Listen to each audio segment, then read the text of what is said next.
Welcome back to my channel. So I'm going to be attempting to do something a little bit crazy, something a little bit wild, and that is the 24-hour reading challenge. Now, the way that I'm going to be doing this challenge is that I'm going to have a stopwatch on my phone, and whenever I am reading, the stopwatch will be on and running, and I will turn off the stopwatch when I'm eating, sleeping, etc. Okay?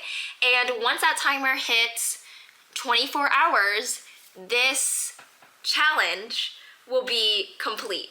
I'm hoping to do this challenge within like 2 to 3 days, but we'll see. We'll see how doable that is. It is currently 3:17 when I'm starting this challenge, so wish me luck. So we are starting off this challenge by reading Assistant to the Villain. This is my book club pick for October that I'm part of at my college, and I've heard some pretty mixed reviews on it, so we'll see which end of the spectrum I fall onto, whether I love it or I hate it. It's about Evie Sage. Her family has fallen into desperate times, and she really needs a job in order to support her family during these troubling times, and the job market isn't looking too hot in her kingdom, so beggars can't be choosers. So when the villain offers her this position to become his assistant, what else is she to do but accept? So I'm really excited to read this. I've heard it's kind of like a comedic, cozy fantasy, so yeah. Okay, it is update time. I'm about an hour into the challenge. I'm like 50 pages in the book. I just read the first chapter in the villain's POV, which I really enjoyed. I didn't know that this book was going to be in dual POV, so that was a pleasant surprise. Honestly, I don't know how I feel about the book. I'm not like loving it yet. I'm not like really hooked. I'm kind of just reading because I'm supposed to for this challenge. I'm really hoping for more of the villain's POV, but yeah, that's like really the only thing that like I care about right now. I'm not like in love with Evie. I don't hate her, but yeah, I don't know. Right now it's just mid. So I'm about 2.5 hours into the challenge. I just made it to page 100, and I think that makes me about 30% through the book, and I have some thoughts. So my first thought is that this reads very young. It feels very YA. Granted, it feels kind of like on that older spectrum of YA, but YA nonetheless, which really surprised me because this was kind of marketed as an adult romance. The characters are in their 20s. So I was just kind of expecting like still a comedy with comedic aspects, but just like kind of an older feeling. I don't know. I am not the biggest fan of Evie. Like, hate to say that. Sorry if you love Evie, like that's great. Everyone is entitled to their own opinions, but I just really don't like the quirky, like weird, awkward kind of girl trope. It gets old very fast. All that aside, I really like the villain. I like his POV. I want to get to know more about all his secrets and things like that. So that part I'm finding really interesting, and I'm like honestly looking forward to his chapters, but you have to get through a lot of Evie chapters to get to his. The other thing I really love about this book is that the chapters are short. So even though it feels like it's taking me forever to get through this book, I'm still making really good progress because the chapters are so short. So yeah. It's about dinner time, so I'm gonna take a break. I'm gonna stop the timer and I will resume later. But just to end this like little update segment, I'm guessing this book is going to be like a 3.5. I don't know if I would continue with this series because I'm just like not really loving it, but we'll see. Maybe it will end strong.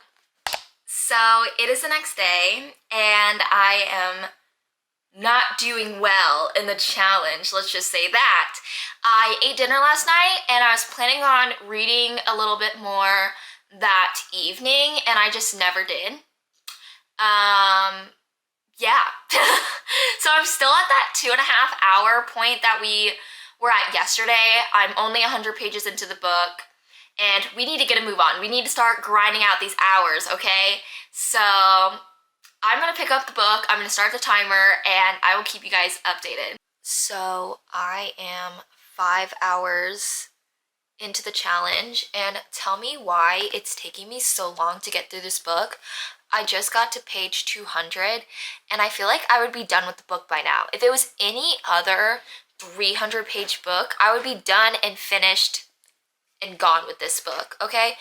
But I just feel like I'm dragging my feet. I'm making myself continue the story, even though I have no interest in it whatsoever.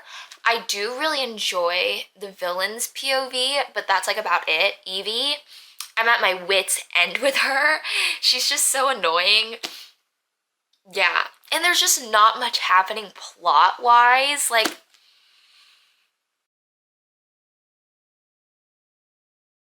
I am 7 hours and 46 minutes into the challenge. I finally finished Assistant to the Villain. Finally. Oh my gosh, this book, it feels like it's taken like years off of my life. I don't know what I'm gonna rate this yet, but here are my thoughts, okay? I enjoyed some aspects of the book. I really enjoyed the villain. I enjoyed his character. I enjoyed his, like, mystique. I enjoyed the, like, mystery aspect of the book because there's, like, a mole and they're trying to figure out who is the mole, who is ruining their scheming, things like that. And so that part I thoroughly enjoyed. I didn't mind the romance. It was fun. There wasn't a lot of it. It's very much slow burn, very much like Crumbs, which was whatever. Things I did not enjoy. The world building was like non-existent. The whole time I was like, what is going on? Who are these people? At some point of the book, there was just like a new character and they just never explained who he was. They're just like, oh, there's so-and-so. And then they never mentioned him again. And I was just like, okay. And yeah, just a lot of like plot holes, a lot of like what is going on right now. Oh my gosh. It just read really juvenile. And sometimes this is the thing, I am not like a huge stickler on writing, on just like a quality of the book. I'm very much like, if it's a fun time, if I like the characters, if I'm enjoying the story, then I don't care if there's some plot holes. You know what I mean? But it just got to a point where I was like, I don't even know what's going on. And I've been reading this book for about 8 hours and I just don't know what's going on. I can understand why some people really love this book, to be honest, because it has like this like fun, dry sense of humor. But again, Evie, she just came off so annoying and I just hate the like quirky girl trope so much. So yeah, don't know what I'm gonna rate this book. You might just have to wait for my monthly wrap up, but I'm just glad that I'm done. I'm finished. I'm gonna pick another book, gonna kind of like take a break for a minute, but I will be back. So it is update time. I am about 9 hours into the challenge. I am currently reading Slaying the Vampire Conqueror by Carissa Broadbent. I was honestly really worried that reading Assistant to the Villain was going to put me in a reading slump, and it's safe to say that is simply not the case. I am eating this book up. I'm devouring it. I'm on chapter 10. I'm about 75 pages in. This is about a 400-page book, and it's just so good. This is a part of the same universe that The Serpent and the Wings of Night takes place in, but it's technically not a part of the Crowns of Nyxia series. However, I would read The Serpent and the Wings of Night and The Ashes of the Star-Cursed King before reading this one, just because in those books, Carissa goes into more depth about the world building, the politics, things like that.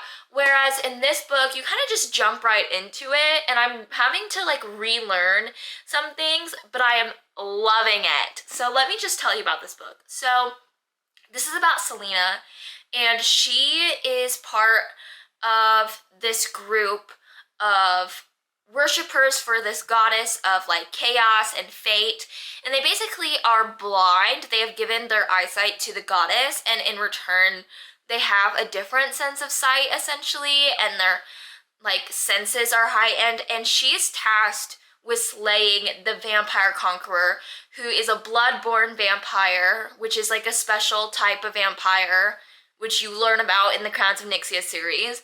But he's there and he's taking over basically their country, and so she's tasked with trying to stop him, and it is just so good. The story and the plot has really just like kicked off, and I'm only 75 pages in. Like, I'm not even 100 pages in, and we're already getting into like some juicy things, and I'm just loving it. So it is the next day. I just got home and I'm ready to start reading again. I did read a little bit more last night. I just didn't film any of it. So I'm about 11 hours into the challenge. I'm really hoping to finish it today or tomorrow. Maybe that's a little bit ambitious of me, but definitely by tomorrow I will be done with this challenge. I am about 200 pages into this book. I think on Goodreads it says about like 40%, and honestly not much has happened. I'm really just waiting for the romance to pick up, but I am still hooked. I'm still like very much enjoying all the characters and the world building. I'm just kind of waiting for the romance. It's very much slow burn, but yeah, it's happening. It's happening. They had their moment, but it literally only lasted like a second because Miss Carissa is teasing me, but it's fine because I'm kind of enjoying the slow burn. I don't know. It's a mix of, oh my gosh, can you guys just get together? And I'm also kind of loving the tension, so.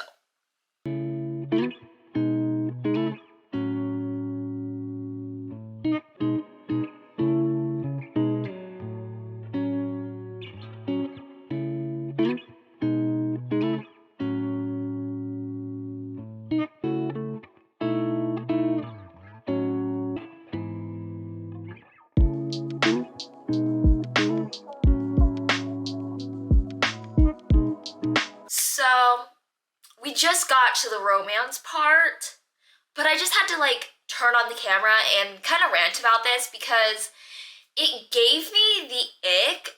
I literally had to set the book down even though I've been waiting for this moment, because they've just been like trauma bonding, and that's kind of like what sparked this encounter, I guess. And I guess I just didn't like the wording or something. It just came off so gross. It came off very much like you're 12 and you're reading fan fiction written also by a 12-year-old. And it's like, oh yeah, like, I'm so emo. I'm so, like, gut-wrenched. I have all these, like, hard feelings. Bleh. And it just rubbed me the wrong way. I don't know. I just needed, like, a breather, I guess. I don't know. But yeah, I'm gonna pick it back up, and maybe, hopefully, I can get over this moment, because up until then, I've been eating it up, but it was just so gross. Honestly, okay, the only way that I can relate it to something that, without spoiling this book or like what is happening, it's giving Cole Sprouse in Riverdale being like, I'm weird, I'm quirky, or whatever. Have you seen me without this beanie before? That's what it's giving. So it is the next day. We are entering the 4th day of this challenge. I am about 16 hours into the 24-hour reading challenge, so hopefully we finish it today. That's what I'm praying. Speaking of finishing things, I finished reading Slaying the Vampire Conqueror by Carissa Broadbent.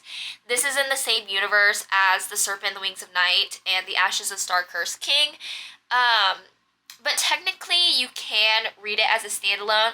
I personally wouldn't, just because you miss out on a lot of world building, and I feel like it's kind of vital, just so you know what's kind of going on.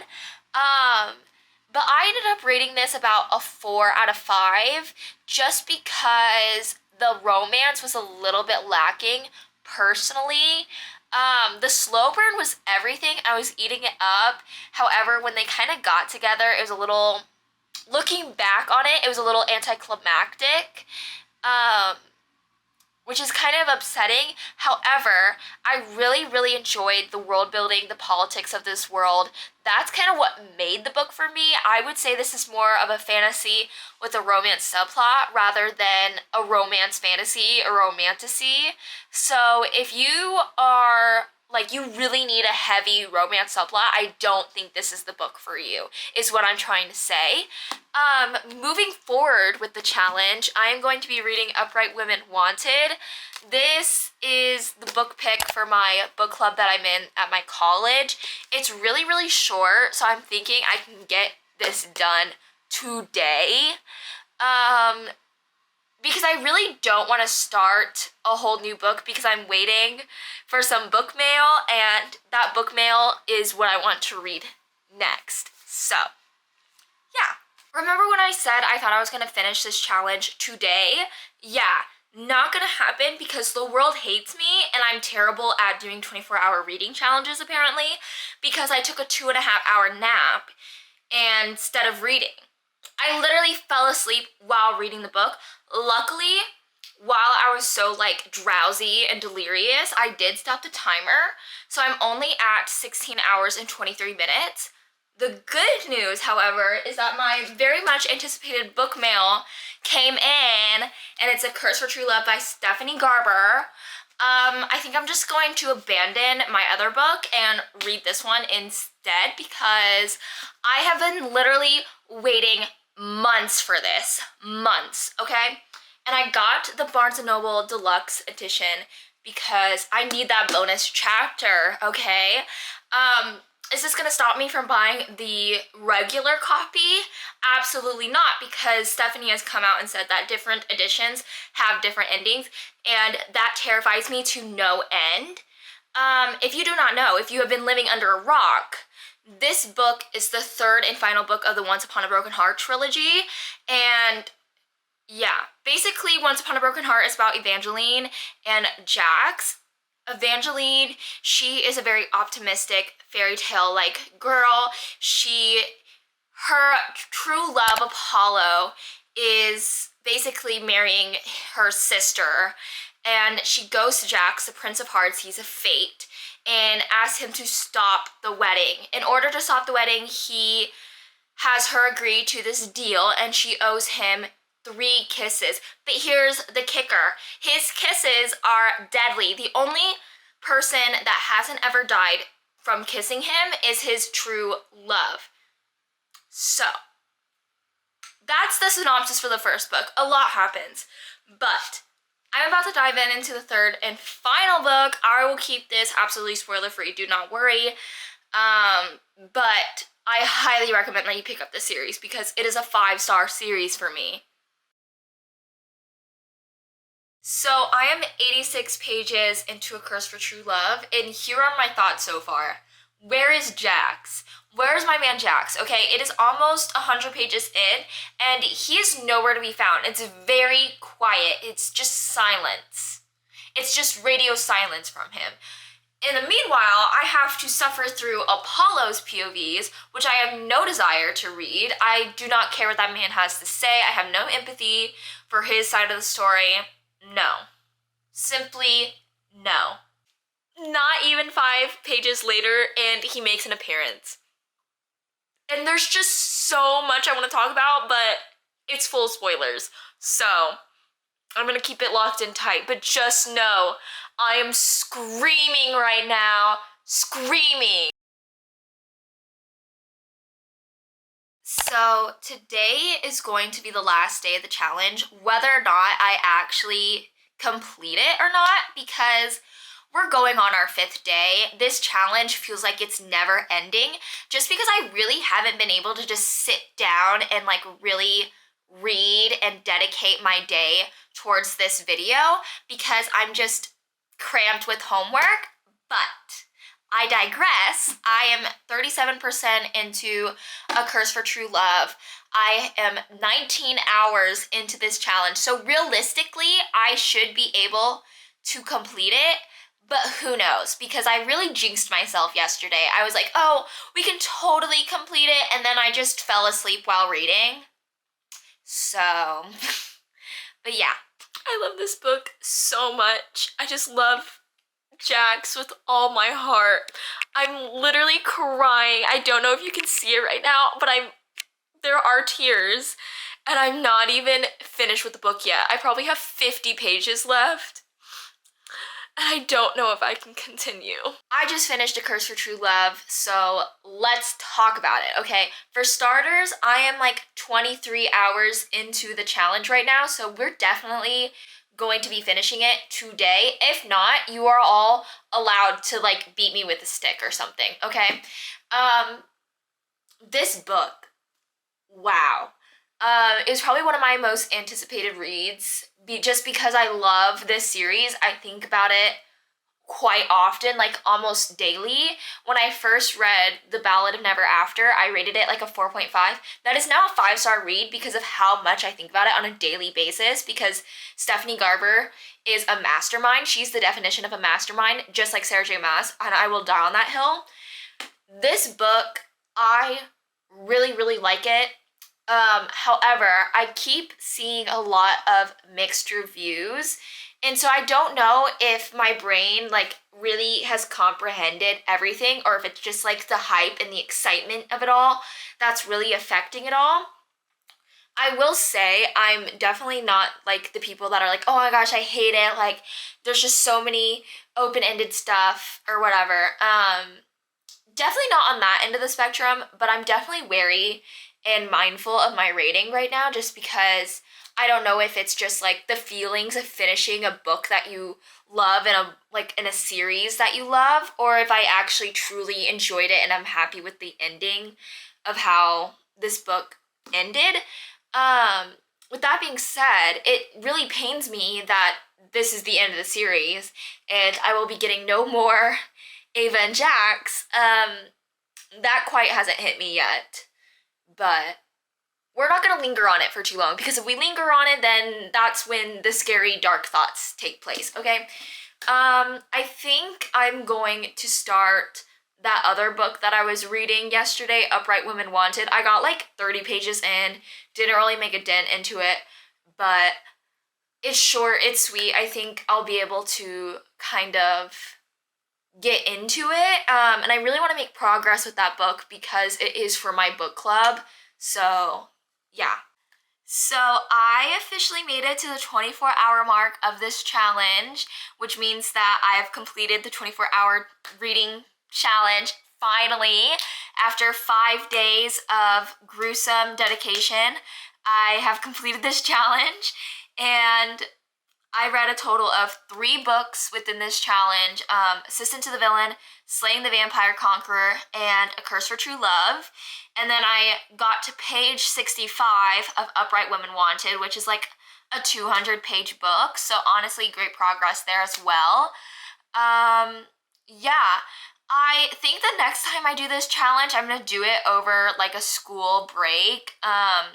Doing this during the school semester is very challenging, just because I have a lot of homework, I have to go to class, things like that. That really just prolongs the challenge, but nonetheless, I'm very happy with how I did in this challenge, because last month I did not have a good reading month. I read 3 books, and I wanted to do this challenge to really motivate me to read this month, which clearly it helped. So yeah, so I think that is it with this video. Thank you so much for watching. If you enjoyed, please give it a thumbs up.